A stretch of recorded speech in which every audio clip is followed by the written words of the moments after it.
A Perugia, per Perugia-Palermo, Antonello Brughini. Alessandro Diamanti, globetrotter del calcio, si è appena seduto in tribuna. Da ieri sera è un giocatore del Perugia, un salto di qualità dunque per i Grifoni, che non intendono mollare l'osso dei play-off. Traguardo oggi distante 5 punti. La squadra umbra è reduce dal buon pareggio di Parma. Sulla strada del Perugia c'è il Palermo, infuriato per le 2 sconfitte consecutive contro Empoli e Foggia. I siciliani vogliono la promozione diretta. Sempre tumultuoso per la verità il rapporto tra Zamparini e Tedino, che potrebbero dirsi addio anche stasera. Subito le formazioni, partiamo dal Perugia. Il 3-5-2 disegnato alla fine da Roberto Breda. Celiani in porta, Del Prete, Volta e Magnani in difesa, Mustacchio, Quan, Bianco, Gustafsson e Pagliac in mezzo al campo. Cerri e Di Carmine sono i 2 attaccanti. Dall'altra parte, come detto, il Palermo di Tedino, anche in questo caso 3-5-2. Il portiere Alberto Pomini, Ziminski, Struna e Rajkovic in difesa, Rispoli, Muravski, Jajalo, Ciocev e Alesami in mezzo al campo. Il tandem offensivo è formato da Antonino Lagumina e Trajkowski. L'arbitro della partita Daniele Chiffi di Padova. Perugia piove leggermente, 8 gradi la temperatura studio. A Perugia si gioca da 25 minuti, siamo in parità, è 0-0 tra Perugia e Palermo. Non è una bella partita. Adesso le 2 squadre concedono meno rispetto ai primi 10 minuti. Attenzione ancora al Perugia, la verticalizzazione di Raffaele Bianco, la respinta della difesa del Palermo. Ancora Perugia con Mustacchio che appoggia corto per Quan, lato corto dell'area di rigore, cross di prima intenzione del giovanissimo ivoriano, pallone che viene deviato in calcio d'angolo. Qualche istante fa Perugia vicinissimo al gol con Mustacchio. Conclusione dall'interno dell'area di rigore con il piede sinistro. È stata provvidenziale la deviazione in calcio d'angolo di Struna. Adesso il corner invece in favore ancora del Perugia. Siamo al 26esimo minuto. Perugia 0, Palermo 0, Cesena. 35esimo, Empoli 1, Parma 0 e la linea va a Perugia.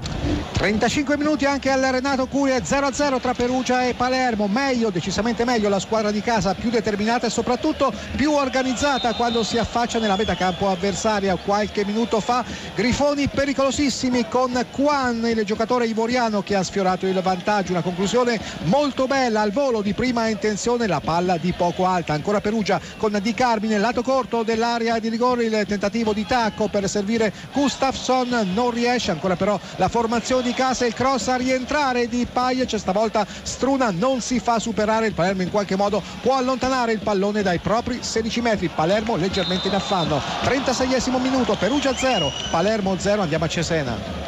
35 minuti al Renato Curi, 0-0 tra Perugia e Palermo. Calcio di punizione in favore della squadra di casa, dovrebbe batterlo Pagliac. Siamo sul settore di sinistra, vediamo 6-7 giocatori in maglia rossa del Perugia all'interno dei 16 metri avversari. Parte il cross, il tentativo di Alberto Cerni anticipato dal portiere. Dalla distanza ci prova Gustafsson, pallone che termina sul fondo. Ma qualche istante fa, esattamente un minuto fa, la squadra di casa allenata da Breda è andata vicinissima al vantaggio. Infatti Samuel Di Carmine ha colpito la traversa, cross di Nura dalla tre quarti destra, stacco perfetto dell'ex attaccante del Cittadella e pallone che si è stampato sulla traversa. 36esimo minuto, Perugia 0, Palermo 0, Cesena. A Perugia siamo nel primo dei 5 minuti di recupero concessi dal direttore di gara. Non si sblocca il punteggio, è 0-0 tra Perugia e Palermo, ma è un finale intenso perché le 2 squadre non si risparmiano e continuano ad attaccare. 0-0 Cesena. Cittadella che chiude ogni spazio e ora rilancia. Attenzione, c'è il vantaggio del Perugia al 47esimo minuto, ha segnato Samuel Di Carmine, dunque cambia improvvisamente il parziale. Perugia 1, Palermo 0, la rete di Di Carmine a linea.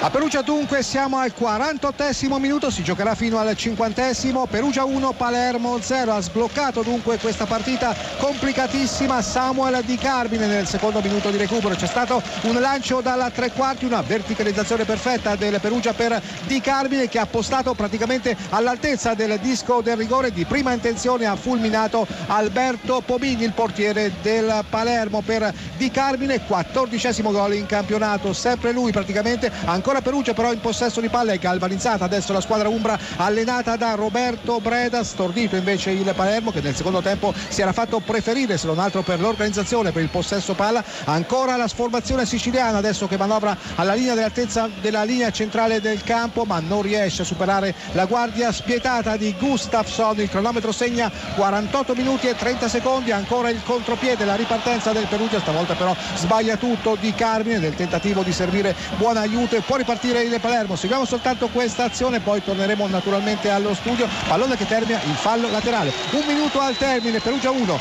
Palermo 0 Corsini. Torniamo a Perugia da Broghini.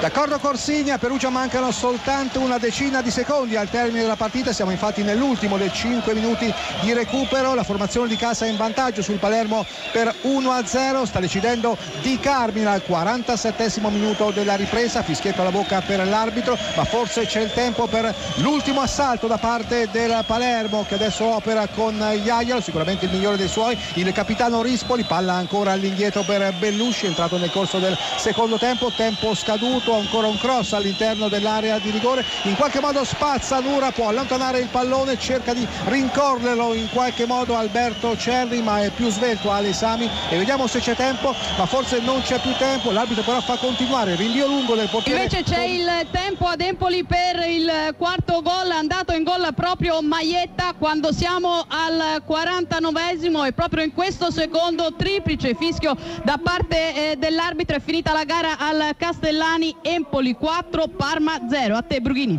D'accordo, grazie Sara Merini. A Perugia invece si gioca ancora 1 minuto all'ora di extra time perché il cronometro segna esattamente 51 minuti nel corso del secondo tempo, però c'è un fallo laterale in favore della formazione umbra, se ne incarica l'ex romanista Nura e arrivano i 3 fischi del direttore di gara. Dunque finisce qui il finale dello stadio Renato Curi. Perugia batte Palermo 1-0, ha deciso Samuel Di Carmine al 47esimo del secondo tempo. Per il Palermo è la terza sconfitta consecutiva. Corsini.